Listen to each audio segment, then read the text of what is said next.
Welcome to Dance to Heal. I'm your host, Jenny C. Cohen. Join me as I share stories of how dance and movement can bring healing in a way that is safe and tailored to your life. I'm a cancer survivor, mother of two, and an award-winning performer who found that movement was vital to my recovery. I created Dance to Heal Wellness and also authored the best-selling book, Outside in Recovery, Dancing My Way Back to Myself After Breast Cancer. I will bring new techniques to help you on your dance journey and healing path. Are you ready to move? Dance to Heal starts now.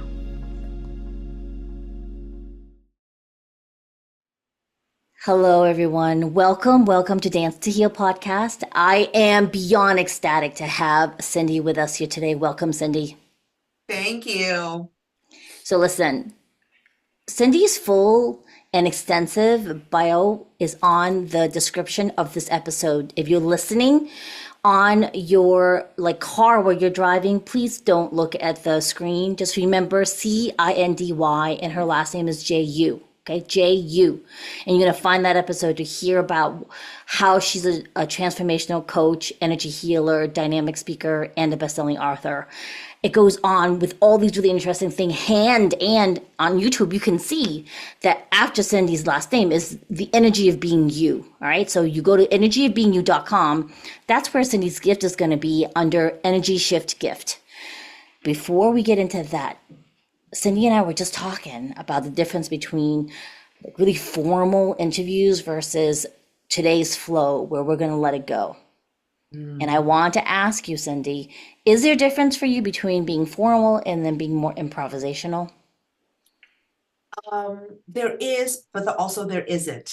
Don't you love my answer? It's just always in the duality of what I always say, you are a human and a spirit at the same time. So, when you're dancing professionally or, just wanting to perform a certain way, there's position, there's choreograph, there's just a way that you want the audience to experience that piece. Versus when you're, an amateur, you're just dancing for fun, it's a little bit more creative in another way. Both of them have creativity, but it's just in a more free-flowing way where you can just not judge yourself as harshly. Versus one, you are judging yourself and you want to be good. So then there's just the two of it. I mean, there's both elements of it because when you're professional, you want to have fun and all of that stuff as well. It's just what degree you're at. Oh, I love that. I love that because for me, it completely resonates the way you described it, Cindy. And also when I'm being paid to perform or go teach at a show versus when I'm doing an informal neighborhood type of show that may be in a studio, it may still be in a theater type setting. It's still an informal type of feeling versus a big show, right? And versus if it's like my own solo or I'm a part of someone's professional theater show. I love that delineation. I mean, if I'm dancing naked in my shower, that's my improv and I'm having fun and I'm doing it for me, right? And I'm adding to the energy of the world. It's not directly like, oh, I'm worried about, am I being professional enough? Like professional is such an interesting word. It depends on who's talking, right? And then when I'm performing, because I'm doing quotation marks in the air for my audio people. When I'm performing professionally, right? There's also degrees in there because if I'm performing under my persona of Leah Jenny, Cindy, which basically is how I do now, everything is professional for me. As soon as I step out of my car, before I even go into the building, and my persona is Leah Jenny, it is very different than Jenny C. Cohen. They're both very professional. There's just different levels and degrees of expectation from myself. I don't judge myself because I've learned not to do that. It's just very hurtful, right? However, my expectations of how I want to present myself, my performance, my music, my costuming, all of that it's very focused versus I'm dancing naked in my shower. I'm just having fun. Both times fun, different type of focus. It is. I love that because there's an element of, it's your craft, right? Yes. It's like, again, this is going personal. Like we love putting on earrings or we love putting on our makeup. And that's the same with the performance as well, because you are a masterpiece and you are just, putting different shade, different colors, and especially with the degree of like there's a personal, and we're small business owners, you know, and we have to uh, cultivate certain things within us, higher expectation of where we want to go, and yet still remain us. So at the same time, I just really view us the energy of just being you, just like Yeah. where how you're showing up, where you're showing up, and you are you all the time at just uh different parts of you showing up and different, you know, Yeah. because we giggle all the time, right? But then if we're on stage, we're not going to be giggling all the time. So yeah, Well, we could be, but that would be like could be. improvisational play. Yeah. Speak more about what energy of being you is for the Oh, audience. I know because folks, Cindy and I know each other from a lot of high end coaching, because we're coaches, we're always educating ourselves. Tell my wonderful audience what energy of being you is. oh, you guys, I love this. So, energy of being you really is. I talked about it earlier.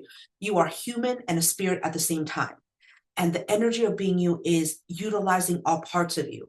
Now, this might be new to some people to hear, like you have many parts of you. It's like, whoa, you know, there's something wrong with it. No, actually, there is an inner child part. There is a wise part. There is a, um, if I had to cuss, like the not so nice part of you as well that shows up, but all parts of you. And that is embracing all of you, which is the energy of you, because different parts of you show up at different time. And when I say the energy of being you, it is really learning about you, how you are expressing yourself and becoming yourself every single day. Because every single day, you're actually a new person if you really are aware of how powerful you are, versus some of us are in our head and we keep the same thoughts going, so then it feels like, oh, things aren't changing or whatever.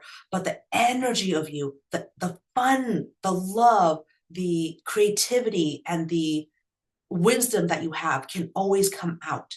It's just whether you want to access that or not, or you're aware that you have the power to do that all the time. I love this. Mhm. And how do they know they're not connected energetically with all the different parts of ourselves? How do we know? Wow, wow, if you are a complainer, that's a big sign. Okay, let's clarify one thing too, also, because not unfortunately, and I rarely know when I'm complaining, and when I'm with next as a person who's complaining all the time, I don't think they're aware they're complaining. They're just voicing their dissatisfaction with something. So give us some measurable stats. Like, what does that mean when that's really, really important, because this might help some of us identify when we're in complainer. Yes, awesome, awesome clarification, because sometimes you need to just vent, right? Something happened and you're just wanting to vent of like, hey, this is going on. However, the difference is you know that you're venting and you tell the other person, hey, you know what? Um, Somebody just yelled at me and I just need you to listen.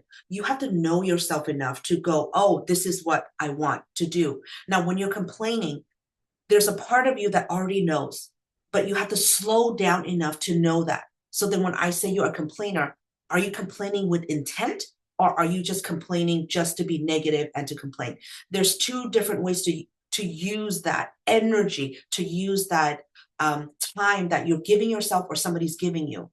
So how you know you're kind of not in the flow, or maybe identifying with a part of you that just wants to be in negativity, or blaming other people. Now, when I say blaming other people, I take responsibility for my attitude, my action, and I take accountability. And I also give accountability and credit to other people, because if you are, let's just say, in an argument, well, it takes two people to be in an argument, not just one person. You don't have to engage, but a lot of people, they're not aware that you have a choice. So then when I say that you're a complainer, it is really, do you feel it within yourself that I'm complaining and I know that I don't want to complain, versus I'm complaining all the time? Because if you look around and you see that there are negative people in your life, you're actually one of those people.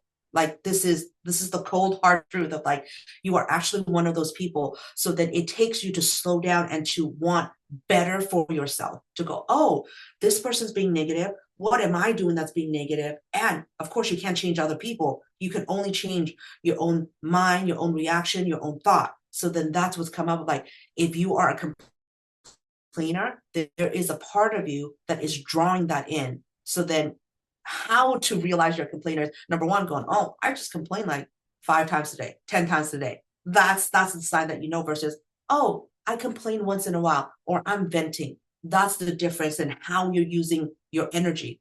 Because then you're on auto automatic pilot, or you're being aware of your happiness, your joy, um, how you want to spread love, how you want to be taken care of, all of those things. So I just say complaining because right away people go, oh, I know she complains all the time. Well, girl, if you know she complaining, there's a part of you that is also attracting that. So yeah. What were the other signs? I'm so sorry I cut you off because you were listing some other ways of measuring when you know you're going into this non-connected with the energy of being you. Yeah, and and I might say things that seem contradictory or hypocritical sometimes, but really, when you are a human, you are going to go through transformation. This is why a lot of people are in confusion. Outside the world, there's a lot, always stuff happening outside the world, but your inside world of just knowing that there's going to be parts that come up, and this is why the energy of being you, because there's a part of you that's going to come up that's scared. There's going to be a part of you that comes up that is excited. And what's happening is you don't realize both of them are trying to get your attention at the same time. So when you work with the energy of being you, again, slowing down, showing yourself compassion, having gratitude for yourself, you're able to go, hey, what do you need? Or hey, how can I help you? Because I believe, again, um, the energy of being you is really getting to know yourself and how you're expressing yourself. So self-love, that's a key word nowadays, but really it's a lifestyle to love yourself, to know how to take care of yourself, and then to communicate to other people how to take care of you, and also learn how to take care of other people as well. Um, and it is just, I want everybody to be happy, healthy, and wealthy. So when you want to be happy, healthy, and wealthy, you have to start with yourself and knowing what you're giving out to the world, you're also receiving back. Does that I make love sense? that. Yes, it does. I did. I mean, the title of this podcast episode is talking about how to step into abundance, right? So it really does begin with you. There was a training I went with somebody who was like, "Oh, how many people in this room want to be a speaker?" Of course, we all raised our hands. We all wanted to be speakers. And then there was an example exercise where this person said, "All right, so you're speaking in front of 5 people. How does your body feel?" All right, great. Is it still the same as before when you first said you want to be a speaker? And he's like, all right, well then, how about when there are 10 people in the room? Same, how does it feel in your body? Same. And so we went from 5 to 10 to 50 to 100. Now you're in a theater with 300 people staring at you. You're on the stage. Now you're in a theater with 500 people and you're walking. How does that make your body feel? And he's like, if there's not a correct excitement still, like for your body, if that doesn't feel right, then you need to work on that frequency. Because if you're not ready to receive abundance, right, the energy of you, the abundance can't come, or it could arrive and you won't recognize it. Bingo. That's it. That's it. Because there is resistance in your system. So you have a nervous system, which is your humanness. There's the nervous system, and then how your nervous system has been exposed to you in a different way based on your culture, how you grew up, your environment, the people that have impacted you, and you have an energetic system. The energetic system is the subconscious, where you want to now know what it is that is running the show. Meaning, great question of just like identifying with your body, because right away your body can tell, like, oh, something's going on. But not a lot of people slow down enough to even ask themselves that question. So always, like, your life is going at so fast. We're addicted to cell phone, we're addicted to social media, we're just go, go, go, go, go. Versus when you ask yourself, like, oh, how am I feeling in this moment? A lot of people are going to say, oh, I don't feel happy. And I say Mm-hmm. happy because an emotion that people can identify with is happy, of like, I know when I'm not happy. I know when and then the in between. The in between is when you just can go, oh, okay, what's happening? Why am I not happy? Why am I not? You have to slow down enough to even feel that for yourself, and to really want that for yourself. A lot of people, again, we're on automatic pilot. That's why I say slow down enough so that you can be aware of what you're creating in your life, because you are the creator of your life. And when you take accountability, when you take responsibility, it's a big thing to be responsible for your happiness. It's to be responsible for your abundance, to be responsible for your money. And, we're parents, so to be responsible for your family as well. So it's a lot. And when you slow down enough to really get to the energy of being you, and it takes a little bit of time, it's not just like, oh, okay, I'm going to get in touch. You can, but you've been hard on yourself for a really long time, or in my culture, I'm of Asian descent, you've been taught to like not speak up. So it takes a while. And especially because your example of like, hey, who wants to be a speaker? I'm like, I do, but I part of me like I'm not supposed to speak. So then you got to work through all those stuff and know which part of you is showing up and just the energy that you come at with your life. Oh, I love that. That's superb. That's superb. And so my wonderful audience, you're listening or watching this very interesting and exciting conversation. Now, if you're like, oh my gosh, just give me that link again, or I got to go right down to that description and click on it, right? Do that. No, seriously, come back to us. Click on the link gift from Cindy right now. That's going to help you. It's an audio recording. You just listen to it. That's it. All right. Cindy prefers you do it in the evenings.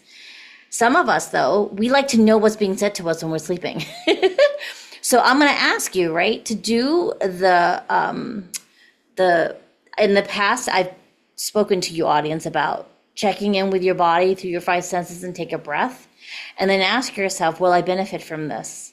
And then do it, right? Because we're in the new age now, Cindy, where we always go, I don't tell people, just do it. I'm like, check with your body first. If it's a yes, don't hesitate. Just go and do it. If it's a maybe, then sit on it and then come back. If it's a no, hey, it's okay. If you can think of someone that it could benefit, forward it to them, right? That's the whole point of it now. Even my therapist who's like woo-woo, my therapist is woo-woo, and even checks astrology, is very up on top of it. And she's like, we're entering a new age now where we're like awakening has a society on a global level. It's no longer like the doctors are number one. It's now everyone's more in charge, and we're doing biohacking and understanding there's more than one way to heal. Yes.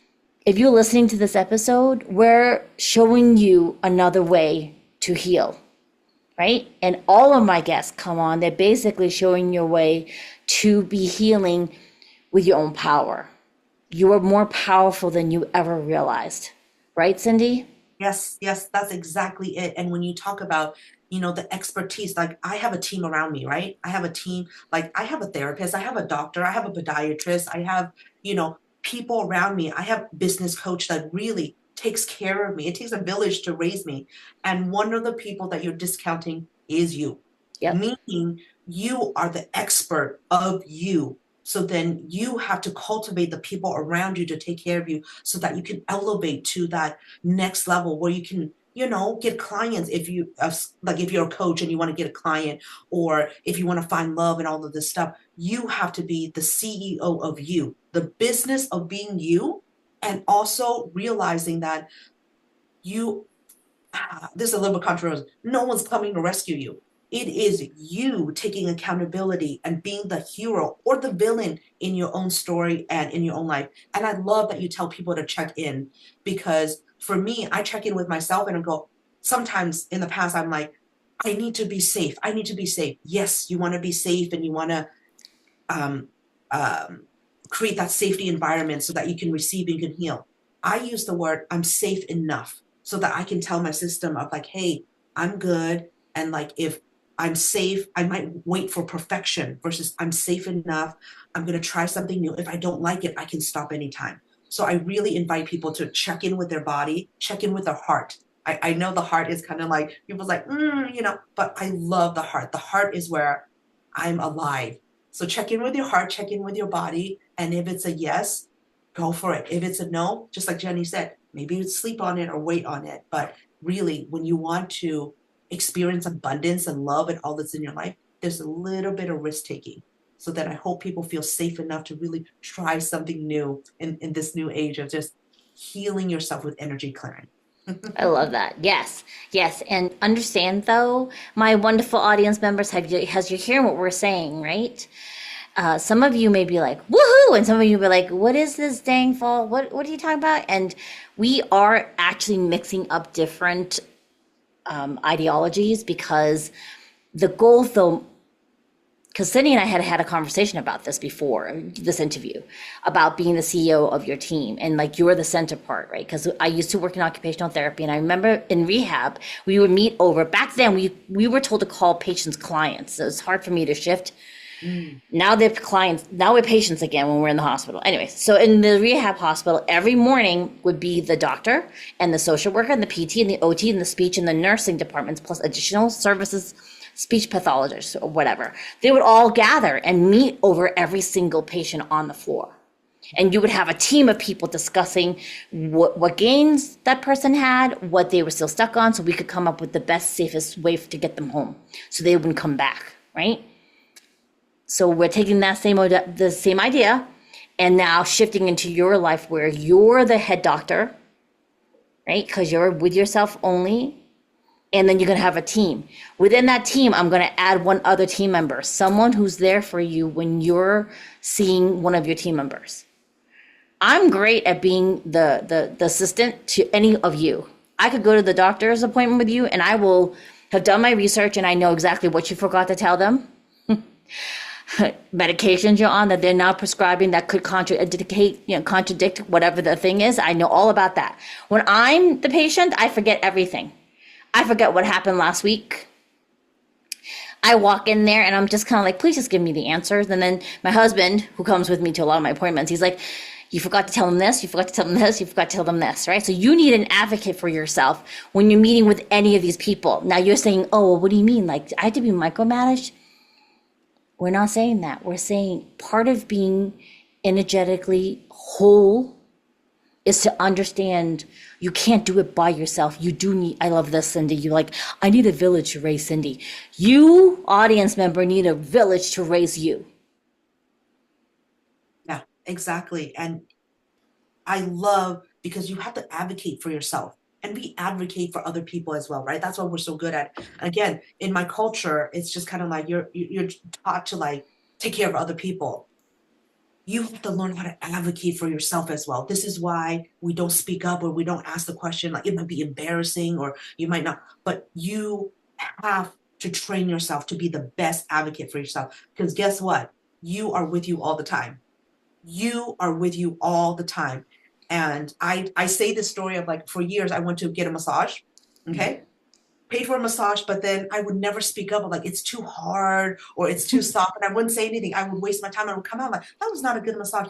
Well, guess what? I didn't speak up. I didn't advocate for myself. I didn't say like, hey, I want it deeper or I want it softer or whatever. So you have to be a cooperative CEO. And again, when you are in charge of you got to be the janitor, the CEO, the marketer, everything. Okay. I'm just using that in business terms, but you also have to be the entrepreneur or the student or, the coach in your life. And you have to speak up and really advocate for yourself. And I learned that through massage because I wasted a lot of money getting massages that I was not satisfied. Does not happen now. I learned my lesson. It only took like, I don't know, 10 or 20 times. Well, the body is really interesting, right? Because so my YouTube people, you can see that we present as Asian American women. In the audio, you may not hear that because we don't have that accent that everyone loves to make fun of, right? We don't have an accent because we grew up in the States. Folks, we're American citizens. Anyways, my point is there's cultural things we all grow up with. You don't have to be Asian American to understand the culture of being a woman. You don't have to be a woman to understand the culture of having roles embedded into you when you were a little child, when you were the most powerless and at the mercy of the adults around you. We all share that. It does not matter. We were all children, unless you're a clone, in which case this conversation may not be relevant to you. Because this could be in the future, right? So if you're a clone, we're sorry about that, Maybe they implemented some of the memories. The rest of us were like little babies, and then we were toddlers and little children, and all those moments we did not come with IKEA instructions. So the adults around us had to learn through failure, and that failure would make us feel powerless, right? And so we would then come up with ideas of why that happened. It would always be directed at ourselves, because when a child's not going to be like, the adult who's taking care of me, who I love and adore, is wrong. That's inconceivable to our tiny little baby brains. So then we turn it inward. And Cindy and I are asking you to sit in your body and go, what broken programming do I need to get rid of or adjust and reshift? Because it's no longer serving me. Yeah, and that is the greatest work you are here to do. Like, I know we have to go to, work and make money, or we have to but that is the greatest work that you can do in this world, which is to sit and just go, oh, sometime during my childhood, and a lot of trauma happens during childhood, and we keep, all of this stuff because we believe something to be true. And that could have happened intentionally or unintentionally, directly or indirectly. Do you see how complicated it can get and how entangled it can get, especially as a child, because you're just absorbing everything.